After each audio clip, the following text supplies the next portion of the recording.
Excel Techno School, Guruvayanakere, Venur. Admission open now. Yathindra ಅವರು ಹೇಳಿದ ಮೇಲೆ ಈ ಕಡೆ ಡಿ ಕೆ ಶಿವಕುಮಾರ್ ಅವರ ಕ್ಯಾಂಪ್ ಸುಮ್ಮನಿರುತ್ತಾ? ಅವರ 5 ವರ್ಷದ ಬೌಲಿಂಗ್ಗೆ ಈಗ DCM ಡಿ ಕೆ ಶಿವಕುಮಾರ್ ಅವರ ಕ್ಯಾಂಪ್ ಅಲರ್ಟ್ ಆಗಿದೆ, ಒಂದು ಪವರ್ ಹಿಟ್ ಅನ್ನು ಕೊಟ್ಟಿದೆ. ಡಿ ಕೆ ಶಿವಕುಮಾರ್ ಇದೇ ಅವಧಿಗೆ CM ಆಗೇ ಆಗ್ತಾರೆ. ಅವರ ಸೇನೆಯ ಕಟ್ಟಾಳು ಶಾಸಕ ಇಕ್ಬಾಲ್ ಹುಸೇನ್ ಈ ರೀತಿಯಾಗಿ ರಿಯಾಕ್ಷನ್ ಕೊಟ್ಟಿದ್ದಾರೆ. 2 ಬಾರಿ ಡೇಟ್ ಕೊಟ್ಟಿದ್ದೆ, ಆದರೆ 3ನೇ ಡೇಟ್ ಮಿಸ್ ಆಗಲ್ಲ. ಶೀಘ್ರದಲ್ಲೇ 3ನೇ ಡೇಟ್ ಕೊಡ್ತೀವಿ, ಅದು ಫೇಲ್ ಆಗೋಕ್ಕೆ ಸಾಧ್ಯನೇ ಇಲ್ಲ. ನಾವೆಲ್ಲರೂ ಕೂಡ ಶಿವಕುಮಾರ್ ಬೆಂಬಲಕ್ಕೆ ನಿಂತಿದ್ದೇವೆ ಅಂತ ಮತ್ತೊಮ್ಮೆ ಪುನರುಚ್ಚರಿಸಿದ್ದಾರೆ.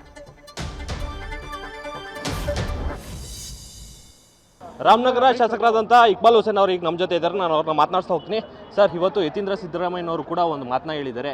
ಹೈಕಮಾಂಡು ಗ್ರೀನ್ ಸಿಗ್ನಲ್ ಕೊಟ್ಟಿದ್ದ 5 ವರ್ಷ CM ಸಿದ್ದರಾಮಯ್ಯನವರೇ ಕೂಡ CM ಆಗಿರ್ತಾರೆ ಅಂತ. ನಾನು ಅವರ ಮಾತಾಗಲಿ, ಸುದ್ದಿ ಆಗಲಿ, ಪ್ರಕಟಣೆ ಆಗಲಿ ಮಾಧ್ಯಮದಲ್ಲಿ ನಾನು ನೋಡಿಲ್ಲ. ನನಗೆ ವಿಷಯನ ತಲುಪಿಲ್ಲ. ವಿನಾಕಾರಣ ಅವರು ಏನು ಹೇಳಿದ್ದಾರೋ ನಾನು ನೋಡಿದ್ರೆ ನಾನು ಹೇಳೋದು ತಪ್ಪಾಗ್ತದೆ. ಸೊ ನಾನು ತಿಳ್ಕೊಳ್ಬೇಕಾದ್ರೆ ಅದಕ್ಕೆ ಉತ್ತರ ಕೊಡ್ತೀನಿ. ತಾವು ಹೇಳ್ತಾ ಇದ್ರೆ ನಿಮ್ಮ ಬಾಯಿಂದ ನಾನು ಕೇಳ್ತಾ ಇದ್ದೀನಿ, ಯತೀಂದ್ರ ಅವರು ಈ ರೀತಿ ಹೇಳಿದ್ದಾರೆ ಅಂದ್ಬಿಟ್ಟು. ಸಂತೋಷ, ಅವರು ಹೇಳಿದರೆ ಸಂತೋಷ, ನನಗೇನಿಲ್ಲ. ಆದರೆ ನಮ್ಮ ಹೋರಾಟ, ನಮ್ಮ ನಾಯಕರ ಪರವಾಗಿ ನಾವು ಯಾವತ್ತೂ ಕೂಡ ಬೆನ್ನೆಲುಬಾಗಿ ನಿಂತ್ಕೊಳ್ತೀವಿ. ನಾವು ಆ ಸ್ಥಾನದಲ್ಲಿ ಡಿ ಕೆ ಶಿವಕುಮಾರ್ ಅವ್ರಿಗೆ ನಾನು ನೋಡಬೇಕಂತ ಆಸೆ ಇದೆ.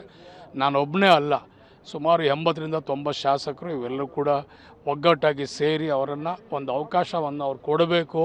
ಅವರು ಮತ್ತೆ ಸಂಘಟನೆಗೆ, ನಮಗೆ ಮತ್ತೆ ಚುನಾವಣೆಗೆ ಅವರ ಒಂದು ಶಕ್ತಿ, ಅವರ ಹೋರಾಟ ನಮಗೆ ಬೇಕಂತೇಳಿ ನಾವೆಲ್ಲರೂ ಕೂಡ ಆಸೆ ಪಟ್ಟಿದ್ದೀವಿ. ಅವನ ನಿರೀಕ್ಷೆಯಲ್ಲಿ ಏನೆಲ್ಲ ನಾವು ಮಾಡಬೇಕು ಮುಂದಕ್ಕೆ ನಡವಳಿಕೆ ನಾವು ಅದನ್ನು ಮಾಡ್ತೀವಿ. ನಾವು ಸರ್ 2 ಬಾರಿ ಡೇಟನ್ನು ಕೊಟ್ಟಿದ್ರಿ, ಈಗ ಮುಂದೆ ಮಾಡಿ ಮಿಸ್ ಆಗಲ್ಲ ಬಿಡಿ, ತಲೆ ಕೆಡಿಸ್ಕೋಬೇಡಿ. ಖಂಡಿತ ಆಗ್ತಾರೆ ಸರ್, ಖಂಡಿತವಾಗಿ ಆಗ್ತಾರೆ.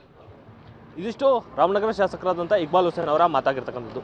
Mohan Kumar, News First, Ramanagara. ನಾವು ಹೇಳ್ತಾ ಇದ್ರೆ ಜನವರಿ 6, 9 ಪಕ್ಕ ಇದರಲ್ಲಿ ಒಂದು ಡೇಟಲ್ಲಿ ಅವರು CM ಆಗ್ತಾರೆ ಅಂತ ಇದೇ ರಾಮನಗರದ ಶಾಸಕರಾಗಿರುವಂಥ ಇಕ್ಬಾಲ್ ಹುಸೇನ್ ಹೇಳಿದರು. ಸೊ 2 ಡೇಟ್ಗಳು ಮಿಸ್ ಆಯಿತು. ಈಗ ನಮ್ಮ ಪ್ರತಿನಿಧಿ ಕೇಳಿದಂಥ ಪ್ರಶ್ನೆಗೆ 3ನೇ ಡೇಟ್ ಮಿಸ್ ಆಗಲ್ಲ, ಶೀಘ್ರದಲ್ಲೇ ಹೊಸ ಡೇಟ್ ಕೊಡ್ತೀನಿ, ಅಂದರೆ ಡೆಡ್ಲೈನ್ ಕೊಡ್ತೀನಿ, ಆ ಡೆಡ್ಲೈನ್ ಒಳಗಡೆ DCM D K Shivakumar CM ಆಗಿ ಪ್ರಮೋಟ್ ಆಗ್ತಾರೆ ಅನ್ನುವಂಥದ್ದು ಅವರ ಮಾತಿನ ಒಳಾರ್ಥವಾಗಿತ್ತು.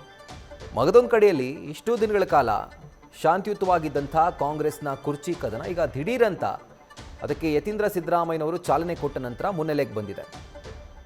DCM ಡಿ ಕೆ ಶಿವಕುಮಾರ್ ಅವರು ಇಷ್ಟು ದಿನಗಳ ಕಾಲ ಯಾರು ನನ್ನ ಪರವಾಗಿ ಮಾತಾಡುವಂಥ ಅವಶ್ಯಕತೆ ಇಲ್ಲ, ಯಾರು ಮಾತಾಡೋದು ಬೇಕಾಗಿಲ್ಲ. ಇನ್ಫ್ಯಾಕ್ಟ್ ರಾಮನಗರದ ಶಾಸಕರಿಗೆ ಹೇಳಿದರು, ತಲೆ ಕೆಟ್ಟಿರಬೇಕು, ಜನ ಅವರಿಗೆ ಹೊಡಿತಾರೆ ಅಂತ ಹೇಳಿ ಈ ರೀತಿಯಾಗಿ ಸ್ಟೇಟ್ಮೆಂಟನ್ನು ಕೊಡ್ತಿದ್ದಾರೆ ಅಂತ ಹೇಳಿ. ಆದರೆ ಇವತ್ತು ಯತೀಂದ್ರ ಅವರು ಕೊಟ್ಟಂತಹ ಸ್ಟೇಟ್ಮೆಂಟ್ ನಂತರ DCM ಡಿ ಕೆ ಶಿವಕುಮಾರ್ ಪಕ್ಷದ ಪಾಯಿಂಟ್ ಆಫ್ ವ್ಯೂಯಿಂದ ಮಾತಾಡಿಲ್ಲ, ವೈಯಕ್ತಿಕವಾಗಿ ಮಾತನಾಡದಂತೆ ಕಾಣಿಸ್ತು. ಅಂದರೆ ಯಾರು ಶಿಸ್ತು ಮೀರಬಾರ್ದು, ಹೈಕಮಾಂಡ್ ನಿರ್ಧಾರನೇ ಅಂತಿಮ, ಈ ರೀತಿಯಾಗಿ ಅವರು ಸ್ಟೇಟ್ಮೆಂಟ್ ಕೊಟ್ಟಿಲ್ಲ. ಯತೀಂದ್ರ ಅವರೇ ಹೈಕಮಾಂಡ್ ಅಂತ ಹೇಳಿಬಿಟ್ರು. ಅವ್ರೇನು ಹೇಳ್ತಾರೋ ಒಪ್ಕೊಳ್ಳೋಣ, ಗೌರವದಿಂದ ಸ್ವೀಕಾರ ಮಾಡೋಣ. ಇದು ಇವತ್ತು DCM ಡಿ ಕೆ ಶಿವಕುಮಾರ್ ಅವರ ರಿಯಾಕ್ಷನ್ ಆಗಿತ್ತು. ನ್ಯೂಸ್ ಫಸ್ಟ್, ನಿರ್ಭೀತಿಯಿಂದ ನಿಮ್ಮ ಪರವಾಗಿ.